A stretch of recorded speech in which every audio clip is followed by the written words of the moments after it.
ये दौर है Mesozoic era, the great reptiles. यहाँ पर आपको दुनिया के सबसे बड़े रहने वाले जानवर मिलेंगे। ये एरा 252 मिलियन साल से 66 मिलियन साल तक का है और यहाँ पर बहुत ही बड़े जानवर पाए जाते हैं। आप एक बार इन क्रीचर्स को ही देख लें। मॉडर्न स्लोथ्स जो कि आजकल छोटे और स्लो मूविंग क्रीचर्स हैं, इनके एंसेस्टर्स ग्राउंड स्लोथ्स हाथी के साइज जितने तक भी बड़े हुआ करते थे। मॉडर्न ड्रैगन फ्लाइज कुछ इंचेस तक की होती हैं, मगर पुराने दौर में मैगनिवा जो कि ड्रैगन फ्लाई लाइक इंसेक्ट था, इसका साइज तकरीबन 75 सेंटीमीटर तक हुआ करता था, यानी कि 2.5 फीट। इसी तरह से और क्रीचर्स को देख ले। मेगालोडॉन जो कि एक्सटिंक्ट शार्क है, आज के शार्क से बहुत ही बड़ी हुआ करती थी। लेकिन हम आज इनके साइज को मेजर करने के लिए नहीं आए हैं। हमें ये जानना है कि आखिर ये इतने बड़े क्यों थे और क्या इनके बड़े होने के पीछे कोई मिस्ट्री तो नहीं। तो चले देखते हैं कि आखिर वो क्या वजूहात थी जिसकी वजह से ये क्रिएचर्स इतने बड़े हो पाए थे।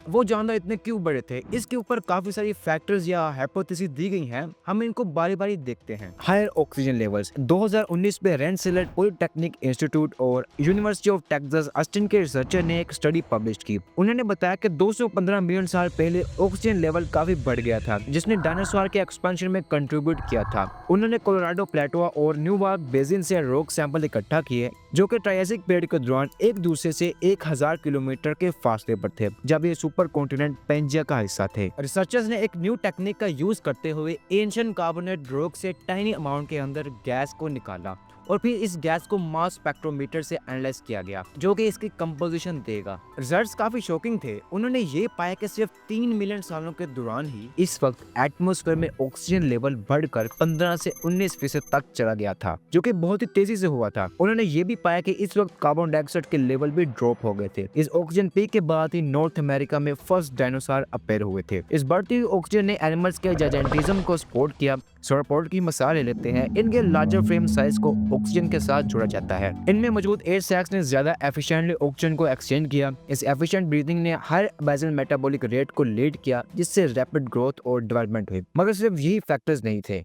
सौरोपोड्स के जायंटिज्म में इनके होलो बोन्स, एफिशिएंट ईटिंग जैसे काफी सारे फैक्टर्स ने मिलकर इन क्रीचर्स को जॉइन किया था। सिर्फ ऑक्सीजन ने ही रोल प्ले नहीं किया था। इफेक्टिव ब्रीदिंग और हायर कंसंट्रेशन ऑफ ऑक्सीजन की वजह से इंसेक्ट्स का साइज भी बढ़ गया था। एक रिसेंट स्टडी के लीड ऑथर अलेक्जेंडर केजन इन्वेस्टिगेट कर रहे थे कि इंसेक्ट्स जो कि आजकल के इंसेक्ट से बहुत बड़े थे, वो अब छोटे क्यों हो गए हैं। डॉक्टर केजन ने बताया कि इसके ऊपर सैकड़ों आइडियाज हैं इंसेक्ट के स्मॉल साइज को एक्सप्लेन करने के लिए, मगर इनमें से कोई भी प्रूव नहीं किया गया है। उन्होंने अपनी थ्योरी कि ये इंसेक्ट का रिस्पिरेटरी सिस्टम है जिसने इनके साइज को लिमिटेड कर दिया है, को टेस्ट करने के लिए उन्होंने अपने कोलीग्स के साथ बीटल्स और फ्रूट फ्लाइज को यूज करते हुए स्टडी लॉन्च कर दी। फाइंडिंग्स ने ये रिजल्ट शो किया कि ये टीम अपनी थ्योरी में राइट ट्रैक पर है। इंसेक्ट्स एयर फिल्ड ट्यूब्स के नेटवर्क के जरिए सांस लेते हैं, जिसे ट्रैकियल ट्यूब कहते हैं। लार्ज इंसेक्ट्स को अपने बड़े साइज और इसकी एक्टिविटीज को सपोर्ट करने के लिए ज्यादा ऑक्सीजन रिकॉर्ड होती है, लेकिन जैसे जैसे इंसेक्ट्स बड़े होते जाते हैं, इनके सिस्टम लेस एफिशिएंट हो जाते हैं। रीजन ये है कि जब इंसेक्ट्स ग्रो करते हैं तो ये ज्यादा मैसिव और इनके इंटरनल ऑर्गन्स का साइज भी बढ़ जाता है, including muscles and other tissues. अब ये ग्रोथ ट्रैकियल ट्यूब्स के एक्सपेंशन के लिए अवेलेबल स्पेस को कंप्रेस कर देती है। असल में ये ट्यूब्स लिमिटेड साइज तक ही ग्रो कर सकते हैं, इसलिए जब इंसेक्ट्स बड़े होंगे तो इन ट्यूब्स का साइज तो लिमिटेड ही रहेगा।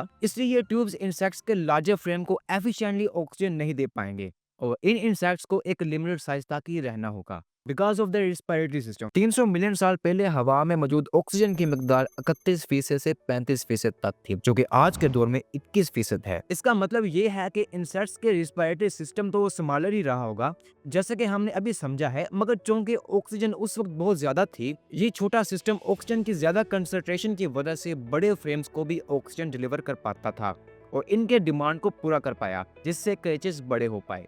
अच्छा, यहाँ पर आपको एक चीज समझा देता हूँ कि कोई यूनिवर्सल फैक्टर नहीं है जिसकी वजह से वो जानदार इतने बड़े हो पाए थे, बल्कि डिफरेंट स्पीशीज डिफरेंट फैक्टर्स की वजह से साइज में बड़े हो पाए थे। और ये भी नहीं था कि उस वक्त सब के सब जानदार साइज में बड़े थे, बल्कि कुछ ऐसे भी थे जो कि मॉडर्न एनिमल से भी छोटे हुआ करते थे। इनके बारे में हम आगे बात करेंगे। अभी दूसरे फैक्टर्स को देख लेते हैं। सौरोपोड्स की बात की थी, इनके लिए एक और हाइपोथेसिस है कि ये मैमल्स इतने बड़े क्यों थे। Efficient food Uptake. इस आइडिया के मुताबिक चूंकि sauropods की गर्दन लंबी थी, इसलिए वो दूसरे बड़े सब्जी खोरों के मुकाबले में ज्यादा कारआमद खाने वाले रहे होंगे, जिनके वो लंबी गर्दनों की वजह से उस खुराक तक भी पहुंच जाते थे जो कि दूसरे डायनासोर्स के लिए इनएक्सेसिबल थी। sauropods अपनी लंबी गर्दन की वजह से ज्यादा एफिशिएंट ईटर बने और दूसरे डायनासोर के मुकाबले में ज्यादा बड़े हो पाए। बड़े होना बहुत सी इवोल्यूशनरी एडवांटेजेस को फराहम करता है, जैसे कि फूड रिसोर्सेज तक ज्यादा एक्सेसिबल होना as compared to other animals. Big animals predator से बहुत कम वल्नरेबल होते हैं। बिगर हर्बीवर्स की एग्जिस्टेंस का मतलब ये भी है कि कार्निवर्स एनिमल्स को भी बड़ा होना पड़ा in order to be effective hunters. ये भी एक फैक्टर था जिसकी वजह से वो जानवर इतने बड़े हो पाए। अगर हर्बीवर्स बड़े हुए एफिशिएंट फूड की वजह से,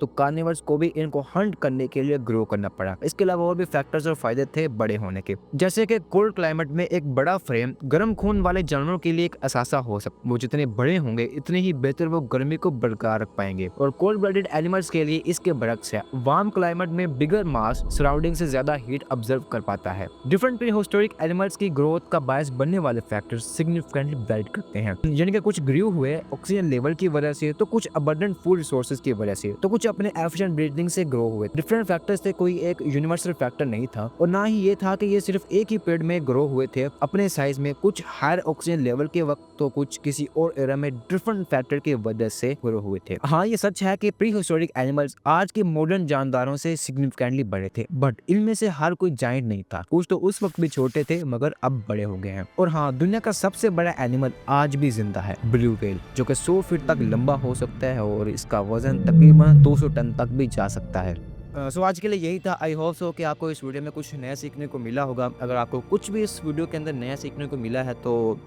ऑफ कोर्स आपको सब्सक्राइब कर देना चाहिए और लाइक भी करना चाहिए आपको, अगर आपको इस वीडियो के अंदर सच में कुछ नया सीखने को मिला है। सो दैट्स इट, आज के लिए यही था। और हाँ, अगर आपको डायनासोर के बारे में और जानना है और डायनासोर किलिंग एस्टेरॉयड के बारे में मजीद जानना है तो इस वीडियो को जरूर चेकआउट कीजिएगा। सो दैट्स इट, आज के लिए यही था।